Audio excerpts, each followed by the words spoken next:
ચાલો બીટાક્ષયમાં ધ્યાન આપો. બરાબર, કાલે બીટાક્ષય વાળી જે થિયરી હતી એ થોડી અધૂરી હતી. પેલા તો આપણે વાત એવી કરી હતી અહીંયા બીટાક્ષય માટે કે બીટાક્ષય જે છે એ ઇલેક્ટ્રોન અને પોઝિટ્રોન તરીકે દર્શાવાય છે. બરાબર, ઇલેક્ટ્રોન ને -1e0 વડે દર્શાવાય છે અને પોઝિટ્રોન જે છે એને +1e0 વડે દર્શાવાય છે.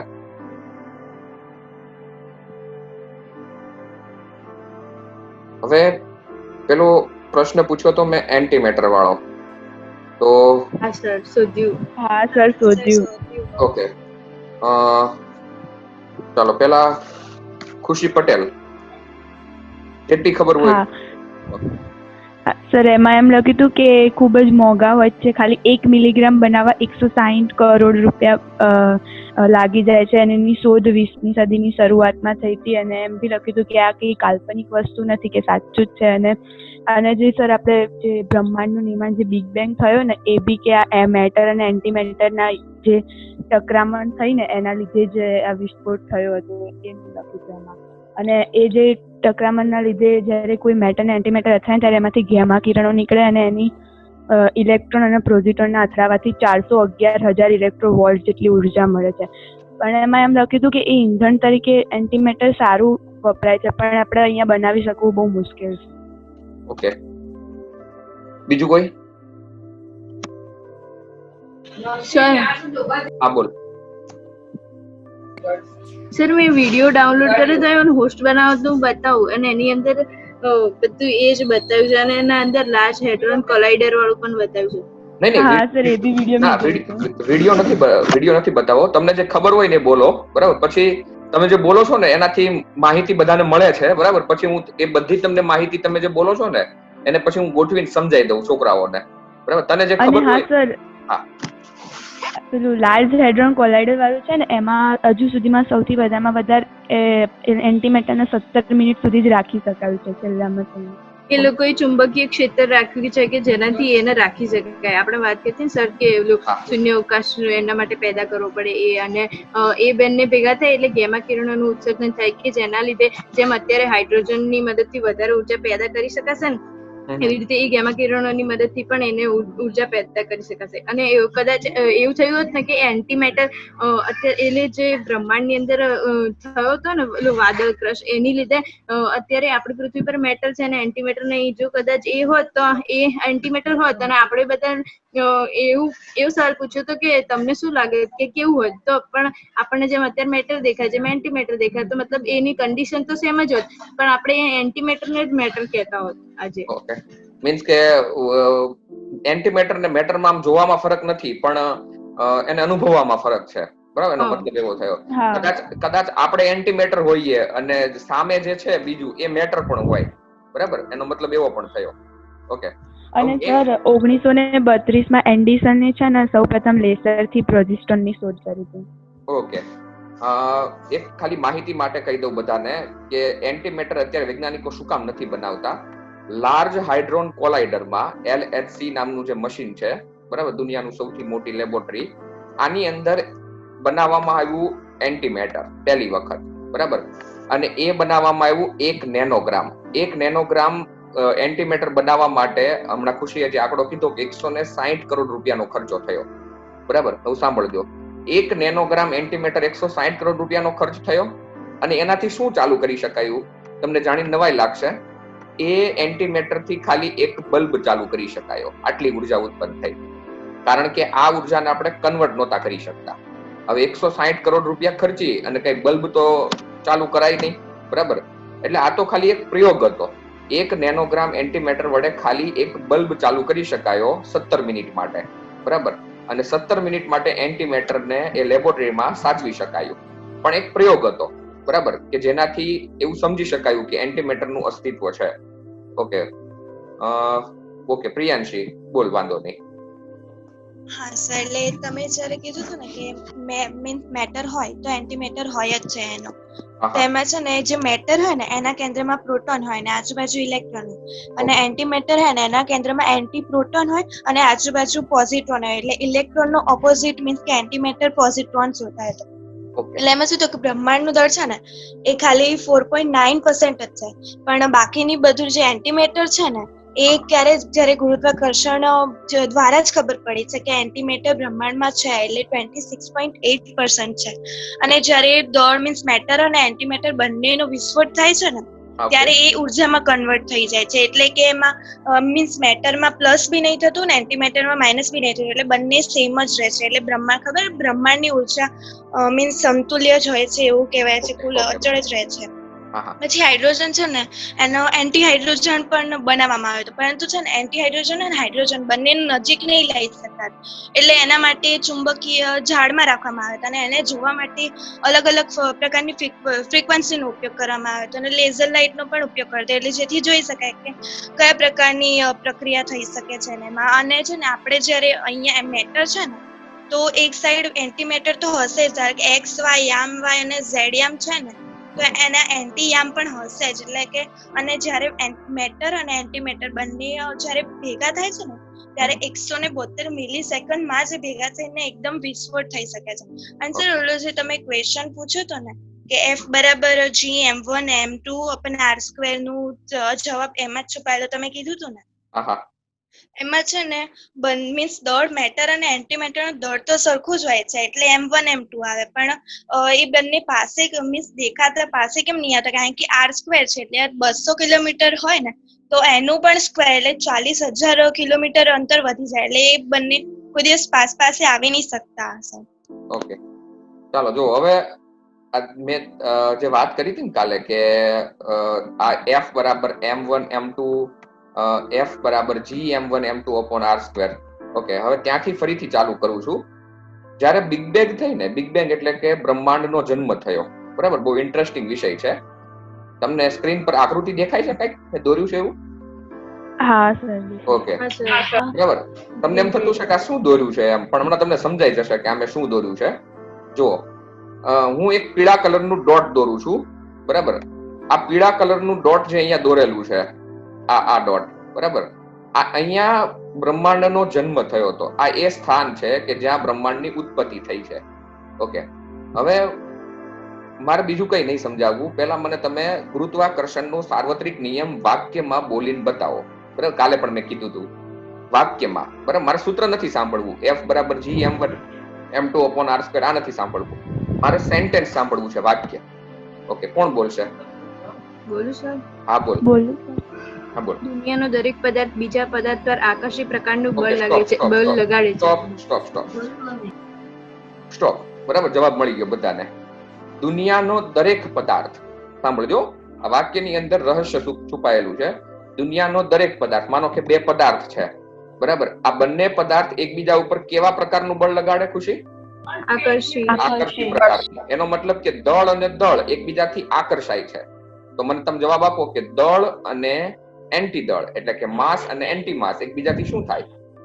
અપાકર્ષાય. બસ, વાર્તા પૂરી થઈ ગઈ. બરાબર, કે સાંભળજો, ન્યૂટને જ પોતાના નિયમમાં એવું કીધું કે દુનિયાનો દરેક પદાર્થ એટલે કે બ્રહ્માંડનો દરેક પદાર્થ, બરાબર, એકબીજા ઉપર આકર્ષી પ્રકારનું બળ લગાડે. બરાબર, એના કારણે તો આખી સિસ્ટમ ચાલે છે.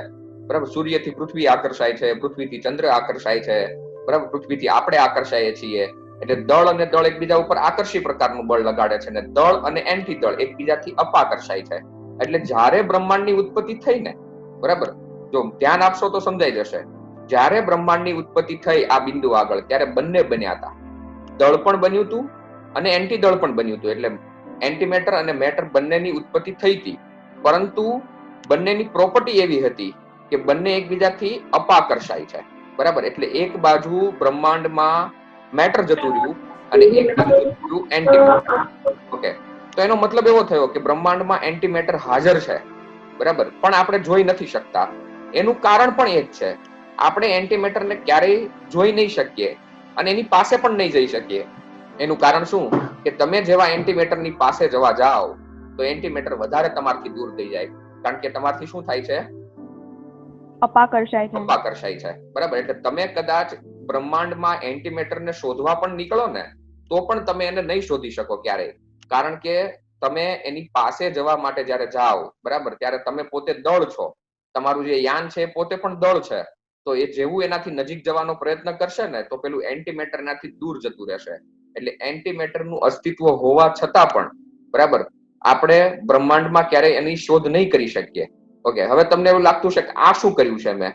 તો આ બ્રહ્માંડનું ઉત્પત્તિ સ્થાન છે, બરાબર. આ આપણું બ્રહ્માંડ છે. આપણું બ્રહ્માંડ એટલે કે જે આપણે જોઈ શકીએ છીએ, આ મેટર વાળું બ્રહ્માંડ. અને એક તરફ એન્ટીમેટર જતું રહ્યું, બરાબર. એટલે આ એન્ટીમેટર વાળું બ્રહ્માંડ. ફિઝિક્સ એવું માને છે કે 2 ટાઈપ્સ ઓફ યુનિવર્સ, બરાબર, યુનિવર્સ એન્ડ એન્ટી યુનિવર્સ. એટલે કે 2 પ્રકારના બ્રહ્માંડ છે, બ્રહ્માંડ અને એન્ટી બ્રહ્માંડ, બરાબર. જ્યાં નિયમો થોડા અલગ હશે, કે એ બ્રહ્માંડની અંદર પરમાણુની અંદર કીધું તમે હમણાં એમ કે કેન્દ્રમાં એન્ટી પ્રોટોન હશે, બરાબર, આજુબાજુ ઇલેક્ટ્રોન ને બદલે પોઝિટ્રોન ગતિ કરતા હશે, બરાબર. ત્યાં જે દળની પ્રોપર્ટી છે કંઈક અલગ હશે. તો આ રીતે બિગ બેંગની ઘટનાને માનવામાં આવે છે ફિઝિક્સમાં. હવે આ વસ્તુની શોધ કઈ રીતે થઈ એમ, બરાબર. તો એવું મનાય છે કે બિગ બેંગની ઘટના જે રીતે થઈ છે, બરાબર, એના પ્રાયોગિક અનુમાનો લેબોરેટરીમાં મેળવવામાં આવ્યા. તો આ જે ઘટના મળે છે ને, આમાંથી એક પ્રકારનું રેડિયેશન બહાર નીકળે છે, બરાબર, જેને કહેવામાં આવે છે હોકિંગ્સ રેડિયેશન, જેની શોધ હોકિંગ્સ નામના વૈજ્ઞાનિકે કરી હતી, બરાબર. જ્યારે બિગ બેંગની ઘટના થઈ ત્યારે એની અંદરથી એક પ્રકારનું રેડિયેશન નીકળેલું છે, કોસ્મિક રેડિયેશન, બરાબર. આ રેડિયેશન હજુ બ્રહ્માંડમાં જોવા મળે છે અને એ રેડિયેશનને હોકિંગ્સ રેડિયેશન કહેવામાં આવે છે. આ હોકિંગ્સ રેડિયેશન ક્યાં જોવા મળે છે? તો જે જગ્યાએ બ્લેક હોલ હોય છે, બરાબર, બ્લેક હોલની આજુબાજુની સપાટી ઉપર આવું રેડિયેશન જોવા મળે છે, બરાબર. જે થોડો વધારે પડતો ઇન્ટરેસ્ટિંગ વિષય છે, બરાબર. એ તમારે હજુ આગળ જેમ જેમ ફિઝિક્સ ભણશો એમ ભણવાનું આવશે. ઓકે, હવે એવું કહેવાય છે, હા, 1 મિનિટ, હજી હું પહેલા બોલી દઉં બધું. એવું કહેવાય છે કે જ્યારે આપણે, અત્યારે તો કોઈ ટેકનોલોજી આપણી પાસે અવેલેબલ નથી, પણ જ્યારે આપણે એન્ટીમેટર બનાવી શકીશું, બરાબર, જ્યારે આપણે એન્ટીમેટર બનાવી શકીએ પૃથ્વી ઉપર અથવા તો બ્રહ્માંડમાં બીજી કોઈ જગ્યાએ, ત્યારે એન્ટીમેટર અને મેટર એ બંનેને ભેગા કરી અને બહુ મોટા પ્રમાણમાં ઉર્જા ઉત્સર્જન કરાવી શકીશું. કારણ કે તમને બધાને હવે એક વસ્તુ તો ખબર છે કે મેટર અને એન્ટીમેટર બંને જ્યારે ભેગા થાય ને ત્યારે કોલોઝન થાય, બરાબર. એટલે કે એક પ્રકારની પ્રક્રિયા થાય અને એ પ્રક્રિયામાં પુષ્કળ પ્રમાણમાં ઉર્જા મળે. અને આ પ્રક્રિયાનો ઉપયોગ કરી અને આપણે ક્યારેક એવું સ્પેસક્રાફ્ટ બનાવી શકીશું. સ્પેસક્રાફ્ટ એટલે કે એક એવું યાન બનાવી શકીશું કે જેની સ્પીડ લગભગ લાઇટના સ્પીડ જેટલી હોય. અને એ લાઇટના સ્પીડ જેટલી સ્પીડથી યાન ગતિ કરી અને શું કરી શકીએ એ તમને બધાને ખબર છે હવે, બરાબર. આપણે ટાઈમ ટ્રાવેલ કરી શકીએ, ફ્યુચરમાં જઈ શકીએ કદાચ, બરાબર. એટલે વૈજ્ઞાનિકો એવું માને છે કે જ્યારે એન્ટીમેટરને આપણે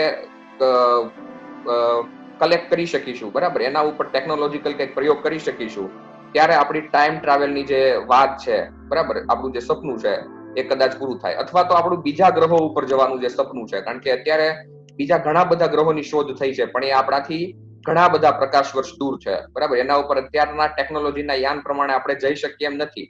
તો એન્ટીમેટર અને મેટર, બરાબર, એ એવા યાનનો ઉપયોગ કરી અને એક પ્રકારનું યાન બનાવવામાં આવશે કે જે પ્રચંડ ઉર્જાનો ઉપયોગ કરી અને લગભગ પ્રકાશના વેગ જેટલી ગતિથી ગતિ કરી શકશે કદાચ, બરાબર. એટલે આ બધી હજુ કાલ્પનિક વાતો છે. ઓકે, હવે પ્રશ્ન હોય તો બોલી શકો, વાંધો નહીં, બોલો.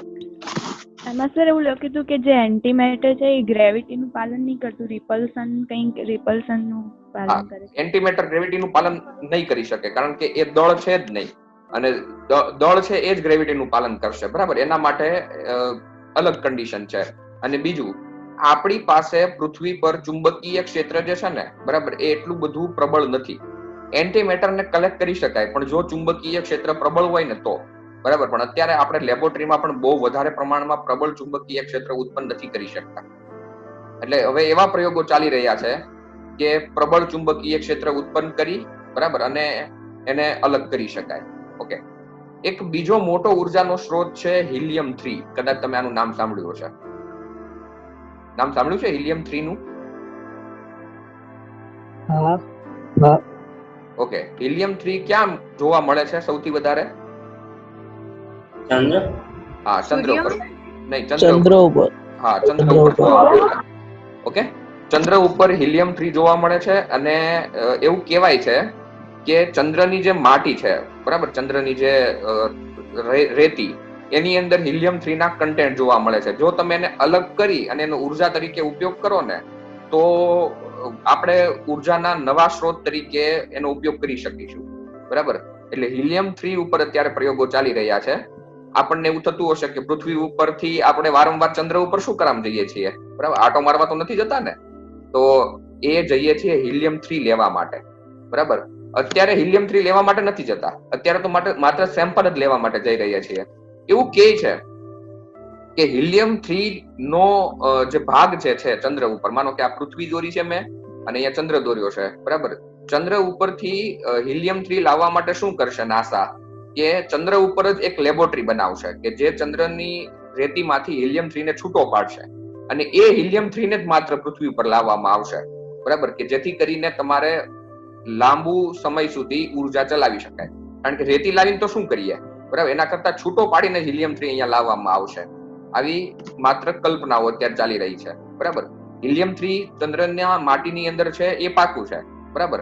એના માટે પ્રયોગો થઈ ચુક્યા છે, પણ એને લાવવા માટે અહીંયા હવે શું કરી શકાય એના માટે પ્રયોગો ચાલી રહ્યા છે. ઓકે, હવે જોઈએ આગળ કે તમે હજુ ગેમાક્ષય ભણશો ને પછી તમને થોડું વધારે ખબર પડશે, બરાબર. અને પછી તમને હું પછી બીજી વાત કરું છું. ચાલો પહેલા તો થિયરી ઉપર જઈએ. હવે બીટાક્ષય, બરાબર. બીટાક્ષય સમજાવો. તમને થોડી ઘણી ખબર છે બીટાક્ષય વિશે, અને આજે હવે થોડું ડીપમાં ભણીએ. બીટાક્ષય એ પોતે ઇલેક્ટ્રોન અને પોઝિટ્રોન છે, બરાબર. -1 E0 અને +1 E0 વડે દર્શાવાય છે. ઓકે, કોઈ તત્વમાંથી ઇલેક્ટ્રોનનું ઉત્સર્જન થાય તો એનો પરમાણુ ક્રમાંક શું થાય, વધે કે ઘટે? વધે. કેટલો વધે? એક જેટલો. અને પોઝિટ્રોનનું ઉત્સર્જન થાય તો એનો પરમાણુ ક્રમાંક 1 જેટલો શું થાય? ઘટે. ઓકે, એટલે ઇલેક્ટ્રોનનું ઉત્સર્જન થાય તો પરમાણુ ક્રમાંક 1 વધે છે, અને પોઝિટ્રોનનું ઉત્સર્જન થાય તો પરમાણુ ક્રમાંક 1 ઘટે છે. આવું તમે આગળ ભણી ગયા છો, બરાબર. હમણાં પાછું ફરીથી આવશે. હવે અહીંયા એવું કહે છે કે જો પરમાણુમાંથી ઇલેક્ટ્રોન અને પોઝિટ્રોનનું ઉત્સર્જન પામે તો તેનો પરમાણુ ક્રમાંક 1 વધે અને 1 ઘટે છે, બરાબર. આ વાક્ય આપણે આગળ ભણી ગયા છીએ. ઓકે, હવે એનું રૂપાંતરણ કઈ રીતે થાય છે એના માટે વાત.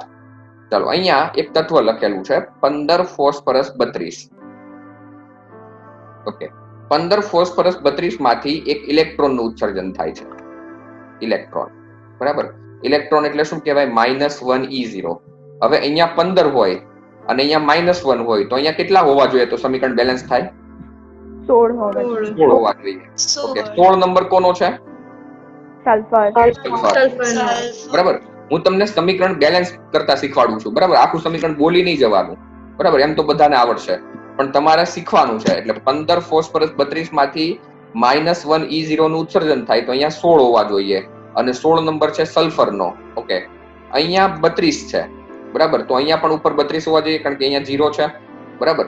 તો 15 ફોસ્ફરસ 32 માંથી 16 સલ્ફર 32 બન્યો. પરમાણુ ક્રમાંક 1 વધ્યો કે ઘટ્યો? વધ્યો. બરાબર. ઇલેક્ટ્રોનનું ઉત્સર્જન થાય તો પરમાણુ ક્રમાંક 1 વધે છે, બરાબર. ઓકે, હવે નીચેની વાત કરીએ, બરાબર. અહીંયા એક વાત મેં બાકી રાખી છે, આ, બરાબર. અત્યારે આની કોઈ હું વાત કરતો નથી, બરાબર. અત્યારે આનું ટેન્શન ના લો, બધું સમજાઈ જશે હમણાં. ચાલો, હવે નીચેની વાત. નીચે તમને એવું કીધું છે 11 સોડિયમ 22. 11 સોડિયમ 22 માંથી પોઝિટ્રોનનું ઉત્સર્જન થાય છે, એટલે +1 E0. ઓકે, અહીંયા 11 હોય, અહીંયા 1 હોય તો અહીંયા કેટલા હોવા જોઈએ? 10 નંબર કોનો છે? નિયોન.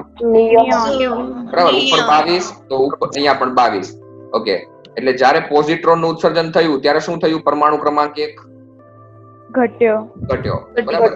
ઇલેક્ટ્રોનનું ઉત્સર્જન થાય તો પરમાણુ ક્રમાંક વધે, પોઝિટ્રોનનું ઉત્સર્જન થાય તો પરમાણુ ક્રમાંક ઘટે. ઓકે, હવે આ શું છે બંને?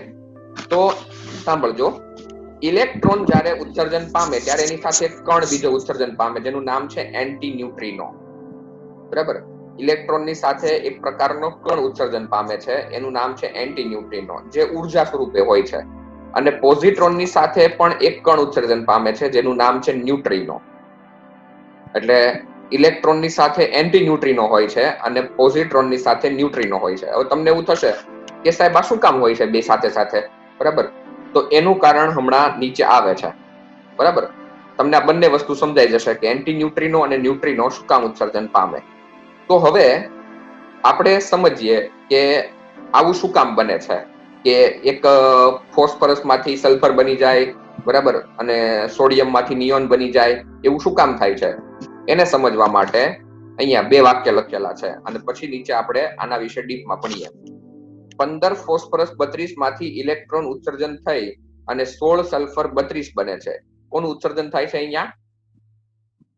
ઇલેક્ટ્રોનનું. અને એન્ટી ન્યુટ્રિનો ઉત્સર્જન પામે છે. ફરીથી 15 ફોસ્ફરસ 32 માંથી ઇલેક્ટ્રોનનું ઉત્સર્જન થઈ અને 16 સલ્ફર 32 બને છે અને એન્ટી ન્યુટ્રિનોનું ઉત્સર્જન થાય છે. ઓકે. બીજું વાક્ય એવું લખ્યું છે કે 11 સોડિયમ 22 માંથી પોઝિટ્રોનનું ઉત્સર્જન થઈ અને તત્વ બને છે 10 નિયોન 22, બરાબર? પોઝિટ્રોનનું ઉત્સર્જન થાય છે એટલે અહીંયા તત્વ ઉત્સર્જન પામે છે એન્ટી ન્યુટ્રિનો, બરાબર? 11 સોડિયમ 22 માંથી પોઝિટ્રોનનું ઉત્સર્જન થઈ અને 10 નિયોન 22 બને છે અને એની સાથે ન્યુટ્રિનોનું ઉત્સર્જન થાય છે. ઓકે. હવે આવું શું કામ થાય છે એને સમજવા માટે તમને અહીંયા બે સમીકરણ આપેલા છે, બરાબર? પણ આ સમીકરણ સમજતા તમને બહુ વાર લાગશે. ઓકે, એટલે આપણે એકદમ ધીમે ધીમે જઈએ. ચાલો, પહેલી વસ્તુ માની લો કે કોઈ એક તત્વ છે. ઓકે, હું એક તત્વનું નામ બોલું છું, 3 લિથિયમ 6. આનું નામ સાંભળ્યું છે ને તમે? 3 લિથિયમ 6. ઓકે, પૂરતું ધ્યાન આપજો એટલે ખબર પડી જશે, બરાબર? No doubt. પણ થોડું ધ્યાન આપશો ને એટલે વધારે ખબર પડશે. 3 લિથિયમ 6 એક તત્વ છે. ઓકે, આનો સમસ્થાનિક ખબર છે તમને કયો છે? 3 લિથિયમ 6 નો સમસ્થાનિક 3 lithium 7. Very good, 3 lithium 7. Okay, તો 3 લિથિયમ 6 અને 3 લિથિયમ 7 માં ફરક શું હોય? ખાલી એક જ ફરક, ન્યુટ્રોનનો. બરાબર? આમાં કેટલા ન્યુટ્રોન હોય? તો કે 3. અને આમાં કેટલા ન્યુટ્રોન હોય? 4. ઓકે, તો આ બંનેમાંથી કોઈ એક અનસ્ટેબલ હશે. અનસ્ટેબલ એટલે કે અસ્થાયી, બરાબર? તો અસ્થાયી આમાં છે 7 વાળો, જેની અંદર એક ન્યુટ્રોન વધારે છે, બરાબર? એ અસ્થાયી છે, બરાબર? હવે એ અસ્થાયી છે તો એ શું કરશે? કોઈની જોડે સંયોજન બનાવી લેશે. ઓકે, કોઈની જોડે સંયોજન બનાવી લેશે. પણ માની લો કે કોઈની જોડે સંયોજન નથી બનાવી શકે, કોઈની જોડે છે જ નહીં, એકલો 3 લિથિયમ 7 છે. મારો પ્રશ્ન એવો છે કે કોઈ એક વ્યક્તિ વધારે પડતું ખાઈ ગયો છે, બરાબર? એક રોટલી વધારે ખાઈ ગયો છે, એનું પેટ નથી એને પચાવી શકતું, તો એ શું કરશે?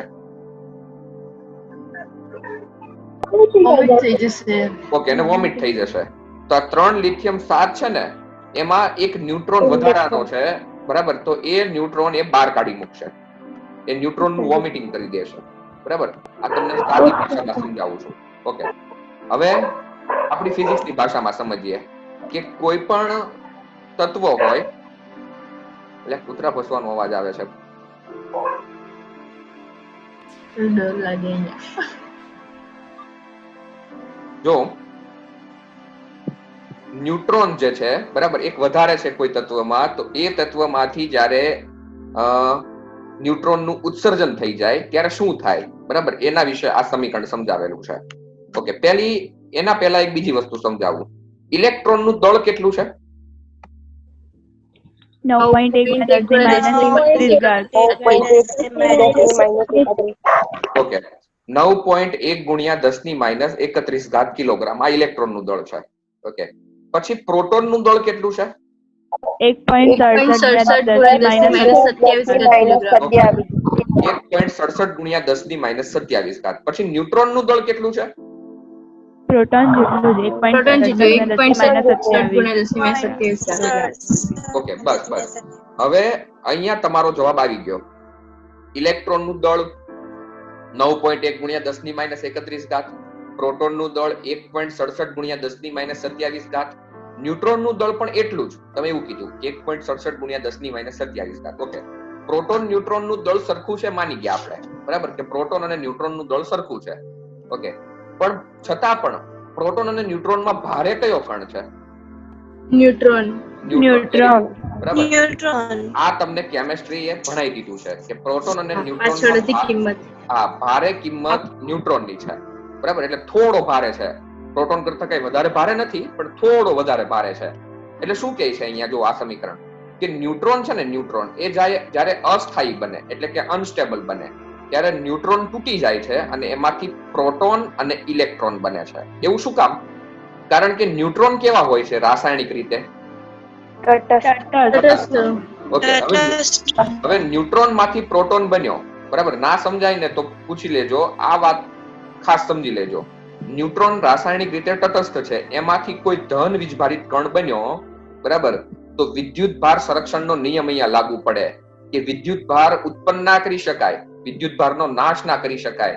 એ તો માત્ર એક સ્વરૂપમાંથી બીજા સ્વરૂપમાં રૂપાંતરણ પામે છે. તો આ તટસ્થ હોય અને એમાંથી ધન બન્યું, તો ધનની સાથે બીજું એવું શું બનવું જોઈએ કે જેથી આખું સમીકરણ બેલેન્સ રહે?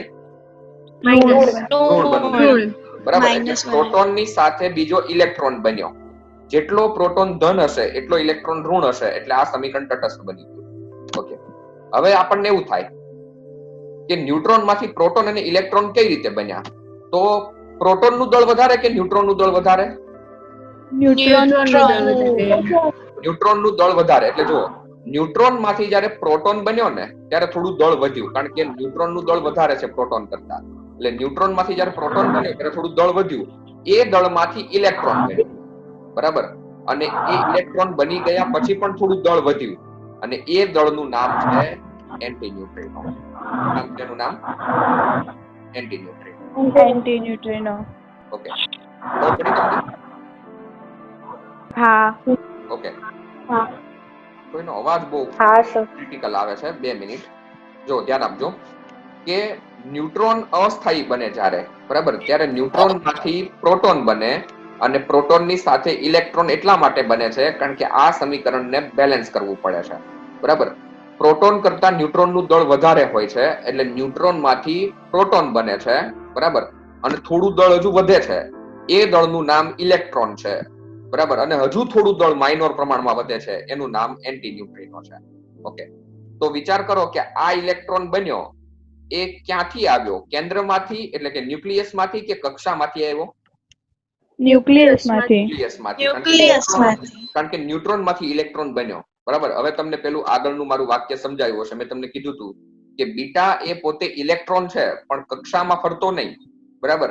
આ ઇલેક્ટ્રોન કેન્દ્રમાં રહેતો. ઓકે, એનો મતલબ એવો થયો કે આજે આપણને ખબર પડી કે ઇલેક્ટ્રોન ન્યુક્લિયસની અંદર પણ રહેલા હોય છે, બરાબર, કે ન્યુટ્રોન જે છે એની અંદર પણ ઇલેક્ટ્રોન રહેલા હોય છે, બરાબર. ઓકે, હવે આ પ્રક્રિયા તો તમને સમજાઈ ગઈ, બરાબર, પણ જેને આ પ્રક્રિયા સમજાઈ જાય, ઓકે, એને હવે ચેપ્ટર ભણવાની મજા આવશે. એને ન્યુક્લિયર સંલયન અને ન્યુક્લિયર વિખંડન સમજાશે વ્યવસ્થિત રીતે, બરાબર. આ પ્રક્રિયાને વ્યવસ્થિત રીતે સમજજો. ઉલટું થાય, કોઈ પ્રક્રિયામાં પ્રોટોન માંથી ન્યુટ્રોન બને, કોઈ પ્રોટોન અસ્થાયી થઈ જાય તો એ પ્રોટોન માંથી ન્યુટ્રોન બને. તો સમીકરણને બેલેન્સ કરવા માટે પ્રોટોન કેવો હોય? ન્યુટ્રોન કેવો હોય? ઓકે, તો આ સમીકરણને બેલેન્સ કરવા માટે આ બાજુ કોઈ પોઝિટિવ કણ હોવો જોઈએ અને એ છે પોઝિટ્રોન. પ્રોટોન બને, પ્રોટોન માંથી ન્યુટ્રોન બને, ન્યુટ્રોન માંથી પોઝિટ્રોન બને અને પોઝિટ્રોન ની સાથે આવો કણ હોય છે ન્યુટ્રિનો. ઓકે, આ પ્રક્રિયાની અંદર કોઈને કઈ પ્રશ્ન હોય તો પૂછી શકે. મને તો છે એક પ્રશ્ન. છે ન્યુટ્રોન એમાંથી બને કઈ રીતે સર પોઝિટ્રોન? વેરી ગુડ, બરાબર. પ્રશ્ન જે મને એવું લાગતું હતું કે આ પૂછવા જેવો છે એ તમે પૂછી દીધો છે. ન્યુટ્રોન માંથી તો પ્રોટોન બને સાહેબ, એ તો માનવામાં આવ્યું, કારણ કે ન્યુટ્રોન નું દળ કેવું છે? વધારે છે, બરાબર. ઓકે, સમજજો, અહીંયા તમને ન્યુક્લિયર ફિઝિક્સ કઈ રીતે કામ કરે છે ને એ મેથડ સમજાશે. ન્યુટ્રોન માંથી તો પ્રોટોન બની શકે, પણ પ્રોટોન માંથી સાહેબ થોડું ન્યુટ્રોન બને, કારણ કે પ્રોટોન નું દળ તો ઓલરેડી ન્યુટ્રોન કરતા કેવું છે? ઓછું છે. ઓછું છે. ઓકે, તો ઓછા દળ વાળા પદાર્થમાંથી એક થોડો કઈ ન્યુટ્રોન બને, બરાબર? ઓકે, અને ચલો ન્યુટ્રોન બન્યો હોય તો બન્યો, એનો તો વાંધો નહીં. એની સાથે પોઝિટ્રોન બન્યો પાછો, અને ન્યુટ્રિનો ન્યુટ્રિનો બી બન્યો. એક તો આ બને એમ નથી, એના બદલે બીજા 2 કણ બન્યા. ઓકે, હવે એનું રીઝન અહીંયા આવું છે. આ પ્રક્રિયા છે ને, જે ન્યુટ્રોન માંથી પ્રોટોન અને ઇલેક્ટ્રોન બનવા વાળી પ્રક્રિયા, એ આપમેળે થાય છે, કરવી પડતી નથી. ઓકે, પણ પ્રોટોન માંથી ન્યુટ્રોન, પોઝિટ્રોન ને ન્યુટ્રિનો બનવા વાળી જે પ્રક્રિયા છે, એના માટે તમારે ઉર્જા આપવી પડે છે. એટલે કે દળ આપવું પડે. દળ આપે. ઓકે, ઉર્જા આપવી પડે છે, મીન્સ કે આઈન્સ્ટાઈન ની થિયરી પ્રમાણે દળ આપવું પડે છે, E આપવું પડે છે, મીન્સ કે M આપવું પડે છે. એમ આપવું પડે. ઓકે, તો પ્રોટોન તો હતો જ, પણ તમે ઉપરાંત દળ આપ્યું એટલે હવે પ્રોટોન માંથી ન્યુટ્રોન બનશે. હવે તમને સમજાતું હશે કે પ્રોટોન માંથી ન્યુટ્રોન બની શકે. ક્યારે બની શકે? તમારે શું આપવું પડે એને? દળ આપવું પડે, એટલે ઉર્જા આપવી પડે. એટલો મતલબ કે તમે પ્રોટોન ને જો ઉર્જા આપો ને, તો એ પ્રોટોન માંથી ન્યુટ્રોન બની જાય, ન્યુટ્રોન માંથી પોઝિટ્રોન બને અને ન્યુટ્રિનો બને, બરાબર? એટલે આ 2 પ્રક્રિયાઓ છે. તો અહીંયા 2 પ્રક્રિયાઓ તમને સમજાય છે કે ન્યુટ્રોન માંથી પ્રોટોન, ઇલેક્ટ્રોન અને એન્ટી ન્યુટ્રિનો બને, અને પ્રોટોન માંથી ન્યુટ્રોન, પોઝિટ્રોન અને ન્યુટ્રિનો બને. ઓકે, તો આ બંને જે પ્રક્રિયા છે, એમાંથી આ પ્રક્રિયા આપમેળે થાય છે. જ્યારે કોઈ ન્યુટ્રોન અનસ્ટેબલ થઈ જાય, બરાબર, ત્યારે આ પ્રક્રિયા આપમેળે થાય છે. અને આ પ્રક્રિયા જે છે, પ્રોટોન માંથી ન્યુટ્રોન બનવા વાળી પ્રક્રિયા, એ પ્રક્રિયા તમારે લેબોરેટરીમાં કરાવવી પડે છે, બરાબર? તમારે એ જે તત્વો છે એને ઉર્જા આપવી પડે છે, બરાબર? ઓકે, મીન્સ કે પોઝિટ્રોન જે બનાવવા ને, એના માટે ઉર્જા આપવી પડે છે. એવું તમને સમજાશે કે એન્ટીમેટર બનાવવા માટે શું કામ ઉર્જા આપવી પડે, બરાબર? ઇલેક્ટ્રોન તો આપણને એમને મળી જશે કદાચ કોઈ પ્રક્રિયામાં, બરાબર, પણ પોઝિટ્રોન મેળવવા માટે તમારે સતત શું કરવું પડશે? ઉર્જા આપવી પડશે. ઓકે, હવે બીજી એક વસ્તુ, પોઝિટ્રોન એક જગ્યાએ એમને ઉત્પન્ન થાય છે, બરાબર? આપણી આસપાસ જ પોઝિટ્રોન બની શકે છે એની જાતે, પણ ત્યાં જવું અશક્ય છે, કારણ કે એ બને છે સૂર્ય, બરાબર? સૂર્યની અંદર જે પ્રક્રિયા થાય છે, તાપ નાભિકીય સંલયન પ્રક્રિયા, એની અંદર પોઝિટ્રોન બને છે. જ્યારે આ પ્રક્રિયા આવશે ને, ત્યારે હું તમને કહીશ વાત, કે મેં તમને કીધું હતું કે સૂર્યમાં પોઝિટ્રોન બને છે, બરાબર? કે સૂર્યની અંદર પોઝિટ્રોન બને છે અને નાશ પણ પામે છે ત્યાં, બરાબર? કારણ કે ત્યાં ઇલેક્ટ્રોન ને પોઝિટ્રોન બંને સંયોજાય અને પાછી ઉર્જા બનાવી દે છે. એટલે ત્યાં પોઝિટ્રોન નું ઉત્સર્જન થાય છે, બરાબર, પણ એ પ્રક્રિયાને આપણે અહીંયા બનાવી શકતા નથી. ઓકે, એક બીજું એક આજે જાણવા માટે કહું છું, સૂર્યની ઉપર જે પ્રક્રિયા ચાલે છે ને, સૂર્યની ઉપર, બરાબર, એવી પ્રક્રિયા સૂર્ય ઉપર જે તારા બનાવવાની પ્રક્રિયા ચાલી રહી છે, એવી પ્રક્રિયા અહીંયા પૃથ્વી ઉપર બનાવવા માટે એક દેશે પ્રયત્ન કરેલા છે, બરાબર? એ દેશ કયો છે? અને એને અહીંયા આર્ટિફિશિયલ સૂર્ય બનાવેલો છે, બરાબર, પૃથ્વી ઉપર. ઘણો નાનો તમે કીધું. હા, બરાબર, બહુ નાની માત્રામાં એવો સૂર્ય બનાવેલો છે કે જેનું તાપમાન આપણા સૂર્ય કરતા ઘણું વધારે છે. એ કેટલું વધારે છે, બરાબર, કેટલું એનું મીન્સ કે એનો આંકડો શું છે, બરાબર, એ બધી ડિટેલ જાણવાની છે. એ દેશ કયો છે, એ લેબોરેટરી ક્યાં બનાવેલી છે એ દેશની અંદર, બરાબર? આ તમારું હોમવર્ક છે આજનું, બરાબર? આ ચેપ્ટર ની અંદર આવા જ હોમવર્ક આવશે, તમારે એ બધું જાણવાનું છે. ઓકે, ટાઈમ ઓલમોસ્ટ પૂરો થઈ ગયો છે.